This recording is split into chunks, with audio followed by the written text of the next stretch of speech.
स्वीकृति निकलना बजट की 89% स्वीकृति निकल गई, 74% काम इम्प्लीमेंट हो गए, 4 बजट पेश मैंने किए। ये भी अपने आप में बहुत बड़ी उपलब्धि है क्योंकि अधिकारियों ने भी जम के काम किए। फाइनेंस डिपार्टमेंट ने भी कोई कहना चाहिए कि आगे बढ़ कर के स्वीकृति दी, तब जा कर के आज मेरे पास कोई आते हैं एमएलए, तो एमएलए कहते हैं कि साहब पहली बार ऐसा हो रहा है जो कि आपने खाली घोषणा नहीं करी है बल्कि स्वीकृति निकल रही है, काम शुरू हो गए हमारे क्षेत्रों के अंदर, सैंक्शन निकल रही है, सड़कें बन रही है, कॉलेज खोल रही है, बिल्डिंग बन रही है। कहने का मतलब पहली बार मैं देख रहा हूँ जो एमएलए मिलने आते हैं वो शिकायत कर ही नहीं रहे हैं। फिर भी रिव्यू इसलिए करना पड़ता है जिससे कि बड़ी बड़ी योजनाएं ऐसी भी हैं जिसके बारे में कितनी प्रोग्रेस हुई है, क्या आगे प्लानिंग है। बाई एंड लार्ज मुझे अच्छा लगा कि हमारे यहाँ की ब्यूरोक्रेसी बहुत कमिटेड है और चीफ सेक्रेटरी बराबर मीटिंग लेती रहती हैं, मॉनिटरिंग होती रहती है, स्मूथली काम चल रहा है और मुझे पूरा विश्वास है कि अगले दिसंबर तक और हम प्रोग्रेस कर पाएंगे। अगला बजट पेश करेंगे वो युवाओं के लिए होगा। आज हमने इंस्ट्रक्शन दिए हैं कि आप युवाओं के लिए क्या क्या योजना अभी हमारे पास हैं वो इम्प्लीमेंट जल्दी हो। आगे और क्या सुझाव है डिपार्टमेंट के, डिपार्टमेंट खुद सुझाव दे कि ये हमारे काम और जो है युवाओं के लिए, छात्रों के लिए हो सकते हैं। और साथ में पब्लिक को मैंने आह्वान किया है, अगर कोई सुझाव हो उनके पास में तो पब्लिक इंटरेस्ट के अंदर, प्रदेश के इंटरेस्ट के अंदर वो आगे बढ़ कर के हमें सुझाव दें। राजस्थान कैसे मॉडल बने युवाओं के लिए, छात्रों के लिए क्या कर सकता है। जैसे हमने इस बार किसानों के लिए अलग बजट पेश किया था, एक मैसेज गया और किसानों को अच्छा लगा। हमने उनके लिए प्रोविजन डबल कर दिए, बजट एलोकेशन डबल कर दिए। उसी पर हम चाहते हैं कि युवाओं को, क्योंकि आने वाला कल युवाओं का है, उनके लिए मैं क्या कर सकता हूँ उस दिशा में हम लोग लगे हुए हैं और जहाँ जा रहे हैं हम लोग बहुत ही रिस्पॉन्स मिल रहा है। और तो ग्रामीण ओलंपिक जो है राजीव गांधी के नाम से वो एक्स्ट्रा ऑर्डिनरी माहौल बना गया है। युवाओं को लगा कि नहीं हमारे लिए सरकार सोच रही है। स्पोर्ट्स सेक्टर में हम आगे बढ़ना चाहते हैं। हमारे यहाँ के खिलाड़ियों को हमने रिजर्वेशन दिए नौकरी के अंदर, आउट ऑफ टर्न सर्विस दी है हम लोगों ने, पेंशन के प्रोविजन कर दिया उनके लिए, अवार्ड की राशि बढ़ा दी, 3 करोड़ 2 करोड़ 1 करोड़ बढ़ा दी है। चारों ओर से मैं समझता हूँ स्पोर्ट्स के अंदर भी काफ़ी अच्छा काम हो रहा है। हमारी यूनिक जो योजनाएं हैं या फैसले हैं, जो ओपीएस का फैसला है, प्राइम मिनिस्टर मोदी जी को हमने रिक्वेस्ट करी है, आप इन योजनाओं को जरा सोचिएगा। हमारी योजनाएं, चाहे वो ओपीएस की घोषणा हो, चाहे चिरंजीव स्वास्थ्य बीमा योजना हो जो शायद हिंदुस्तान में है ही नहीं, बाहर के मुल्कों में मेरे ख्याल नहीं होगी। इतना शानदार हमने योजना इसको लागू करी है। ये सोशल सिक्योरिटी हैं जो आज के ज़माने में मिलनी चाहिए हर व्यक्ति को। कोरोना के बाद में, महंगाई के ज़माने में, बेरोजगारी में और ज़्यादा आवश्यक हो गई है। 1 करोड़ लोगों को हम लोग दे रहे हैं, पेंशन दे रहे हैं, बुजुर्गों को भी, विधवाओं को भी, एकल नारी को भी, निःशक्त जनों को भी, वो भी सोशल सिक्योरिटी है। ये शहरी रोजगार योजना जो इंदिरा गांधी जी के नाम से शुरू करी है, उसकी बहुत लोग वेलकम कर रहे हैं पूरे कंट्री के अंदर, क्योंकि 100 दिन का रोजगार नरेगा की तरह गारंटी दी गई, उनको गारंटी दी गई है। 30 तरह के काम उसके अंदर है। वृक्षारोपण लगा करके पानी पिलाना वृक्षों को, या अन्य छोटे मोटे मरम्मत के काम हो, सफाई के काम हो। तो मैं समझता हूँ पहली बार घरों से महिला भी निकल रही, पुरुष भी निकल रहे हैं काम करने के लिए, जो पहले कभी नहीं निकले थे, पहली बार निकल रहे हैं।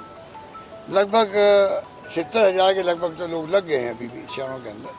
तो कहने का मतलब जो रसोई योजना इंदिरा गांधी जी के नाम से, उसमें देखिए आप, जो लोग, मैं खुद खाना खाने गया वहाँ पर, क्या उनकी भावनाएं थी, कितना गुस्सा भी था। 200 रुपये तो किलो तेल मिलता है, साबुन की बट्टी मिलती है बहुत 20-25 रुपये में, क्या खाना खाएं घर पे, इसलिए यहाँ आके खाना खाना पड़ता है। कहने का मतलब है 8 रुपये में भोजन जो मिलता है, 17 रुपये प्रति व्यक्ति सरकार सब्सिडी दे रही है उसके अंदर भी। तो हमारी हर योजना जो है, उड़ान योजना है, वो महिलाओं के स्वास्थ्य के लिए बहुत बड़ी योजना है। कई महिलाएं बीमार, कैंसर, बाढ़ बन जाती है। अगर मान लीजिए प्रॉपर वे में उनको नेपकिन नहीं मिले तो नेपकिन मिलते ही नहीं है, आप जानते ट्रेडिशनली। अब ये संकोच का टाइम नहीं रहा है, एक मेरे पत्रकार मित्र ने मुझे कहा, मेरी बेटी ने मुझे कहा है कि पापा नैपकिन लेके आना। ये इस बात का द्योतक है। अब महिलाएं, बच्चे छात्र समझ गए हैं कि संकोच की बात नहीं होनी चाहिए। जो प्रकृति की देन है उसके आधार पर हमें चलना पड़ेगा। तो तमाम हमारी योजना यूनिक योजना है। और मैं समझता हूँ कि नरेगा मैंने 25 दिन एक्स्ट्रा कर दिए स्टेट गवर्नमेंट फंडिंग से, तो कितना बड़ा लाभ उनको मिल गया है। इसलिए मैंने कहा कि जो हमारी योजनाएं बहुत अच्छी योजनाएं हैं, उनको मैंने रिव्यू किया हम लोगों ने। और मैं उम्मीद करता हूं कि पानी, बिजली, शिक्षा, स्वास्थ्य, सड़कें के लिए हमने कहा कि दीपावली तक कम से कम, और सब कुछ, क्योंकि भारी बरसात हुई है, तहस नहस हो गई है, सड़कें ज़्यादा हो गई है, कम से कम रिपेयर का काम है, पैच वर्क का काम है, वो दीपावली तक हो जाए तो लोगों को थोड़ी सुविधा मिल जाए। तो वो हमने सब डिस्कस किया। मैं समझता हूँ कि आने वाले वक्त में हम लोग सब मिल कर के जो बजट घोषणा मेरी है वो पूरी होगी। सोशल सिक्योरिटी पर आपका बहुत फोकस रहता है, सोशल सिक्योरिटी पर आगे आगामी बजट में भी ऐसी कोई स्कीम और आ रही है जिससे? देखिए, मैंने कहा पब्लिक के लिए बजट को हम लोग पब्लिक के डोमेन में रख के बात करना चाहते हैं। पब्लिक हमें सुझाव दे।